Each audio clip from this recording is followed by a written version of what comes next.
everyone. My name is Mr. K. Sardonicus. Welcome back to my Vault of Horror. Today, or tonight, this evening, I have another very special top 10 horror list for you guys today. And for those of you who are new to this place, welcome. And I hope that you enjoy your stay.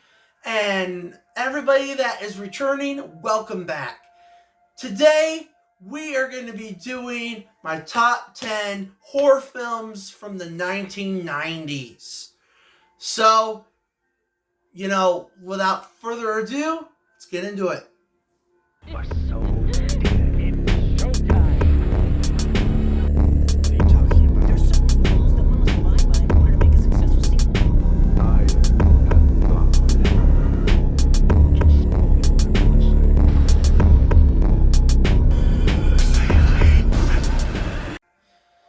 Now, before we begin, please like, comment, subscribe, and share with all your friends. Let's talk about our favorite 1990s horror movies, and let's talk about what our favorite ones are.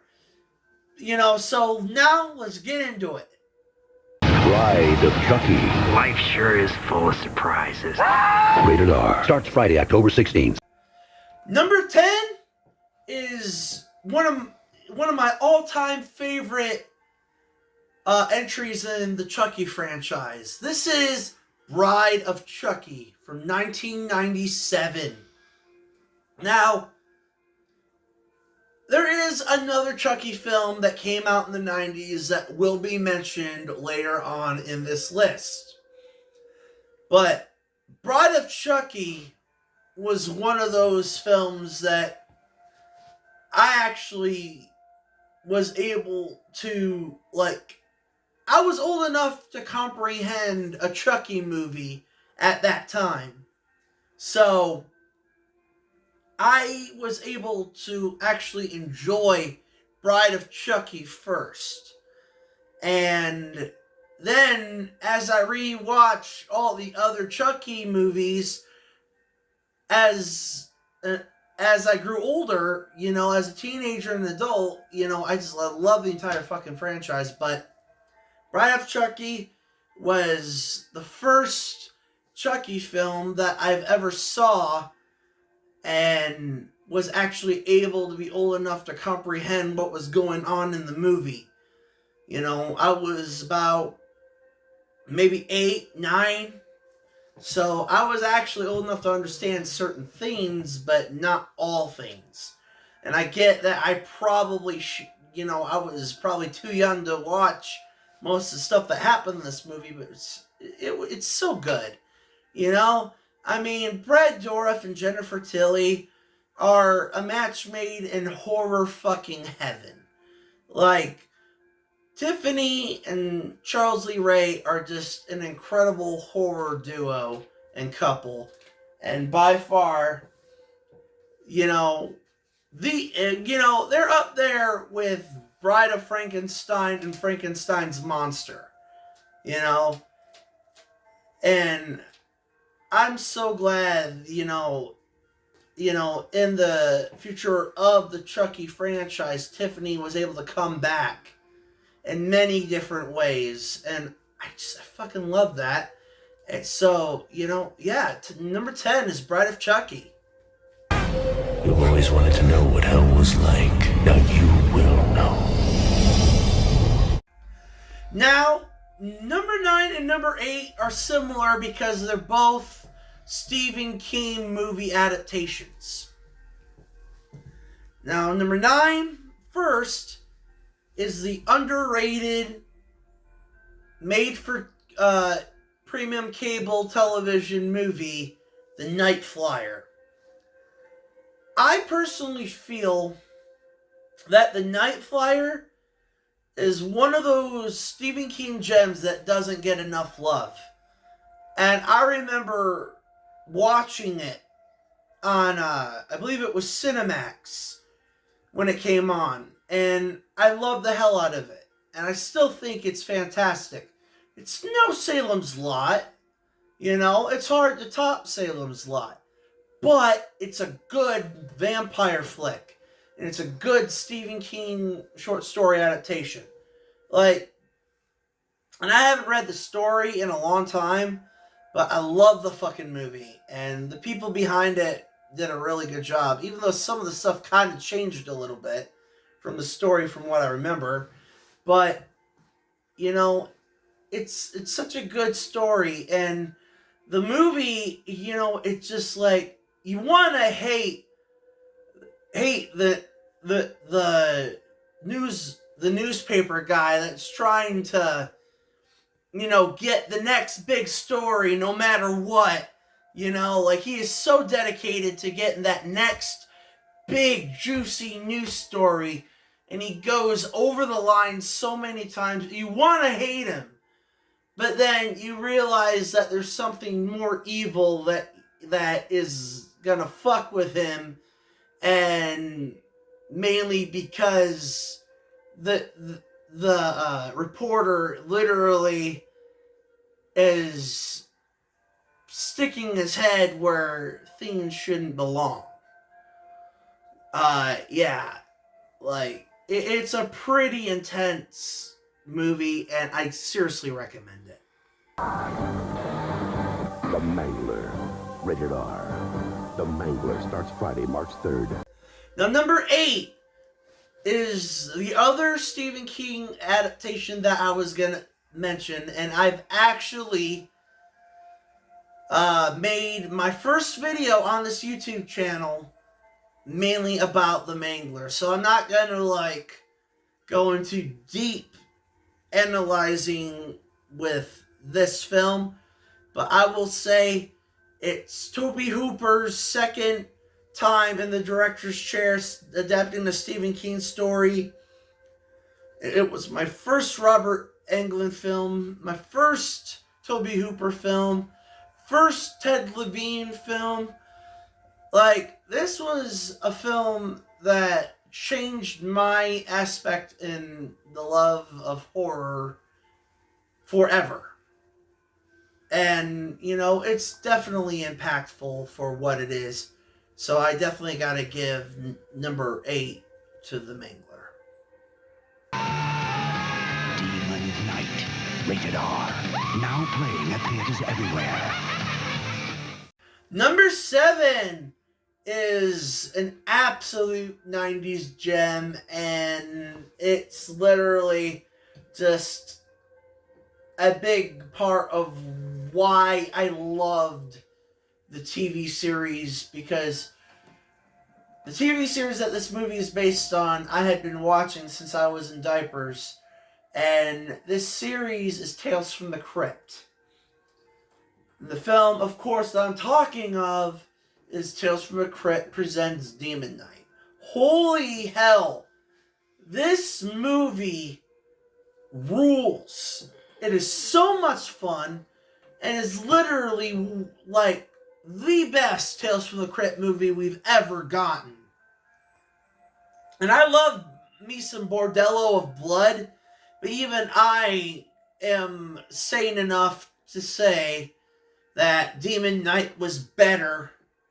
And I'm serious. It's literally like the perfect movie for, like, if you want to just get plastered drunk or stoned out of your mind and you want to be scared and, you know, just joyful and just laugh your ass off from time to time. Like, the entire cast is absolutely fucking incredible. You know, with Billy Zane hamming it up as the demon that is causing all this chaos. You got the hero played by William Sadler, who is always amazing. And Billy Zane and William Sadler were in Tales from the Crypt. So, you know, the TV series. So they knew what they were getting into, and they did a fantastic job. And Jada Pinkett Smith, she did a good job as the destined hero to be. And I, you know, like, you also had Dick Miller in a side role, which was fantastic. He's always great in everything that he's in. And he's been, rest his soul, he was in so many movies since, the 50s, maybe? It's been a while, but, yeah, Tales from the Crypt Presents Demon Knight is just pure fun. Pure fun, and I definitely recommend it. Scream 2. Rated R. Now, number 6, and I know this might get me a little bit of slack, mainly because it isn't the first one, and it's the sequel, the first sequel. This is Scream 2. Now, the reason why I chose Scream 2 over Scream 1 is that I was a toddler when the first Scream came out. So once again, when this movie came, just like in Bride of Chucky, around the time Scream 2 came out, I was old enough to be able to comprehend what was going on. So it was Scream 2 was my first Scream.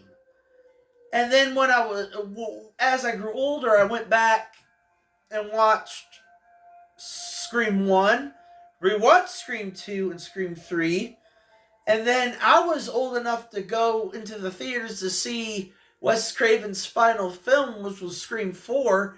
I've been catching up with the Scream franchise since I was a boy, but Scream 2 is what really got me into thinking, you know what? I gotta go back and see the first Scream. And, I want to see how this entire franchise goes down. And yeah, I grew up with this franchise. This is a franchise that was around when I was a kid and was just beginning. And now we got Scream 7 coming out next year. So, I'm serious. Scream 2 was literally my introduction, and that's why I think that it's number 6. We haven't gotten a decent night's sleep since he got here. Child's Play 2.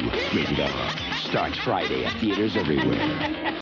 Now, number 5, we're back to the Child's Play franchise, and my number 5 is Child's Play 2.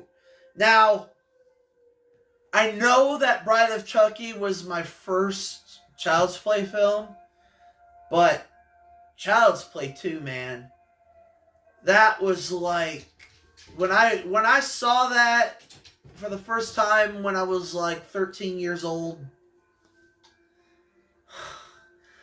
it made me fall in love with Chucky even more. And the Chucky franchise is so much fun to me. I love Chucky, and Child's Play 2 was the movie that just made me fall head over heels over Chucky. The story, you feel for Andy because he is going through so much shit and has been traumatized from this stuff, and he cannot escape Chucky. He cannot. And he's lost practically everything. He lost his mom. His adoptive parents aren't even understanding what he's going through. But thankfully, Kyle, his adoptive sister, helps him and ends up being a part of the franchise in the future. Child's Play 2 is, in my opinion, the best Chucky film. And I seriously think that it's going to stand the test of time along with most of the franchise. Dracula. At theaters Friday the 13th of November. Now, number 4, I believe, is an absolute fucking masterpiece. And I know it has some flaws, but what masterpiece doesn't have flaws? I'm talking about Francis Ford Coppola's Bram Stoker's Dracula. This film made me fall in love with Dracula. This was my first Dracula film. I love Bela Lugosi. I love the original movie monsters, the Universal movie monsters. I love Bela Lugosi. Gary Oldman is my personal favorite Dracula because he was able to bring so much visceral emotion that Bela Lugosi just couldn't. Not that he wouldn't have tried if he had the chance, but because of when it was filmed, he was acting a particular way. So it was just an incredible film. And I think that Bram Stoker's Dracula is the essential Dracula film. Winona Ryder, I know that her acting was kind of iffy, along with Keanu Reeves' accent. But other than that, everybody else is fantastic. Gary Oldman as Van Helsing, fucking phenomenal. I mean, look, Peter Cushing will always be my favorite Van Helsing. But Anthony Hopkins does a good job, and is definitely probably my second favorite Van Helsing. And Gary Oldman, he owns that role as Dracula. He owns that fucking role. And I dare people to fight me just to argue with that, because you gotta look at it in comparison. I mean, think about it. The limitations of Dracula back then and what they were able to do in the 90s. Like, a lot of the stuff that they did was all practical in Bram Stoker's Dracula, and they made it look like just a visual treat. It's like this movie, isn't a Reese's peanut butter cup, okay?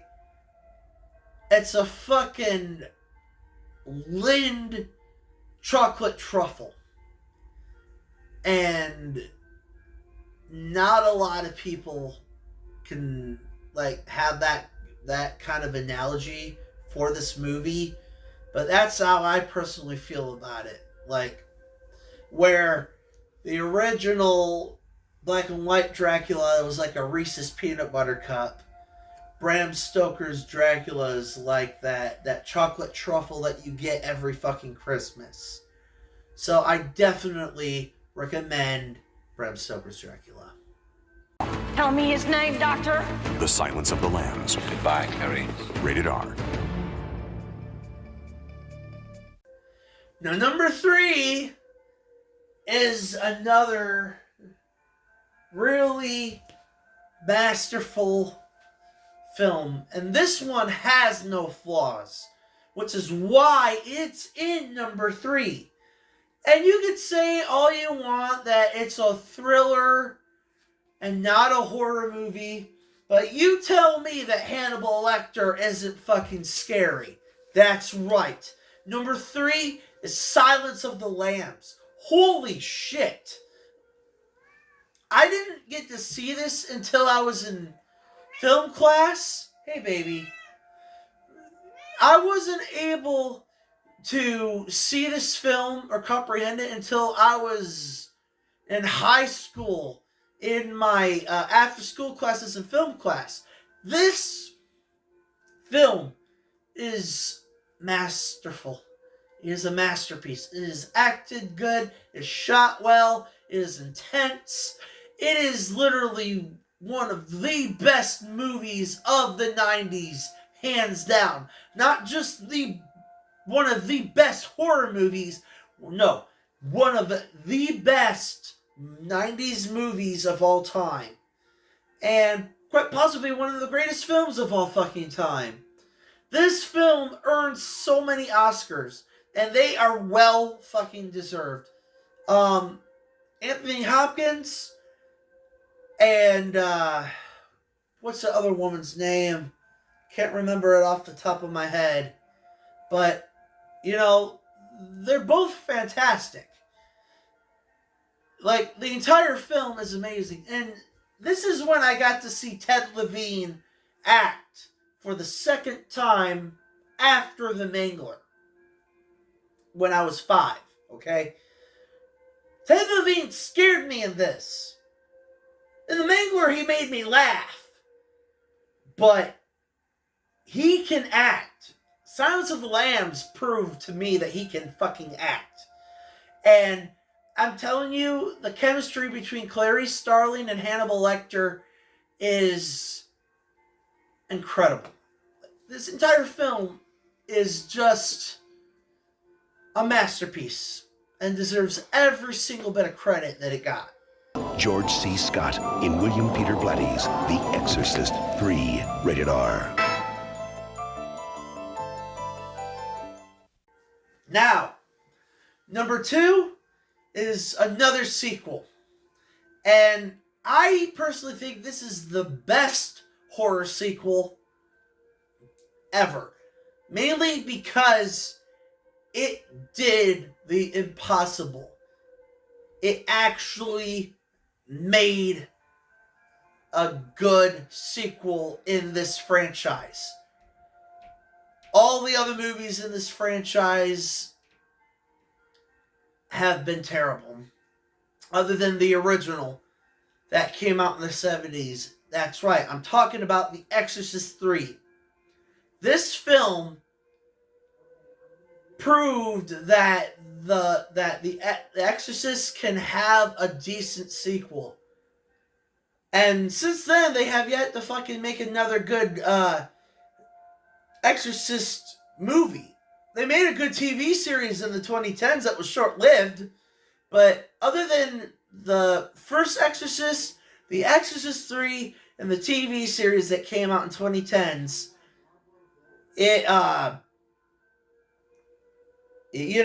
the franchise is pretty much horrible. Especially the recent film, The Exorcist Believer. It is absolutely garbage. And The Exorcist 3, because it is literally...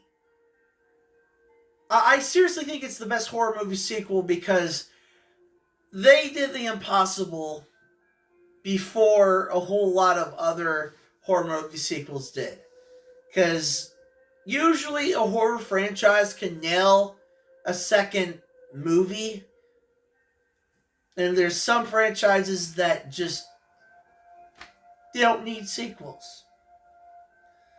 And despite The Exorcist 3 not technically, being forced to be a sequel, because originally it really wasn't. It just had elements added into it that weren't in the book. But I still think it's a fantastic film. And if you have a chance to check out the director's cut, do it. Because it is absolutely chef's kiss. So I definitely recommend The Exorcist 3. The critics are calling it the best nightmare ever. Wes Craven's new Nightmare. Miss me?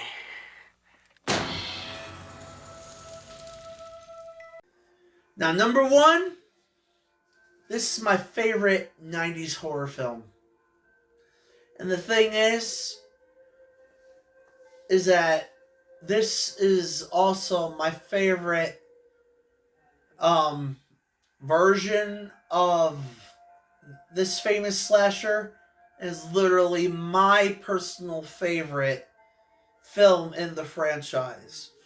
And I know that's saying a lot because this franchise, other than the 2010 remake, actually fucking slaps in my opinion. And that is Wes Craven's New Nightmare. Yeah, I'm talking fucking Freddy Krueger, guys. Freddy Krueger is my favorite fucking slasher, okay? He is my favorite slasher villain. And I love Robert Englund as an actor, and I seriously think that Wes Craven's New Nightmare is his best Freddy Krueger performance, because he isn't just a dream demon in this. He is the epitome of evil. He isn't like the joke and pun talking Freddy Krueger that we all know and love from the sequels. I know the original wasn't like that either, but imagine Freddy Krueger from the first Nightmare on Elm Street ramped up to something even more evil than the actual Freddy Krueger already was.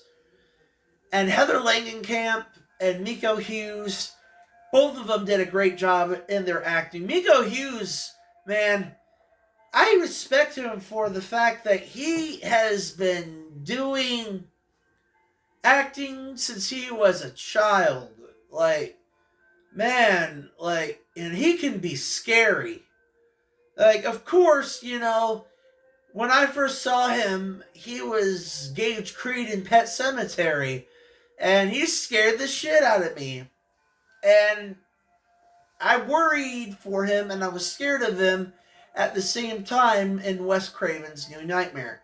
This meta horror that Wes Craven was able to create, even before Scream, I seriously respect it. And, you know, that's one of the reasons why I honestly love Wes Craven so much. And I miss him so dearly. I miss seeing him direct movies, because, you know, he was able to push the boundaries and be out there and make good movies, you know. And I know that not every director's filmography is perfect, but, no, I will always love Wes Craven for what he's done, and Wes Craven New Nightmare is definitely number one. And that is it, everyone. That is my top 10 horror films of the 1990s. What did you guys think of the list? Tell me down below on the comments section what you think about, you know, 90s horror films, and what are your favorite 90s horror films. Let's discuss it in the comment section. And that is it for tonight. Thanks again for being so patient with me. My next video should be up next Friday, because I got a busy week ahead of me. But you should expect my videos either Tuesday or Friday evening every week. And, you know, just don't forget to like, comment, subscribe, share this with your friends, and I'll see you guys next time. Take care.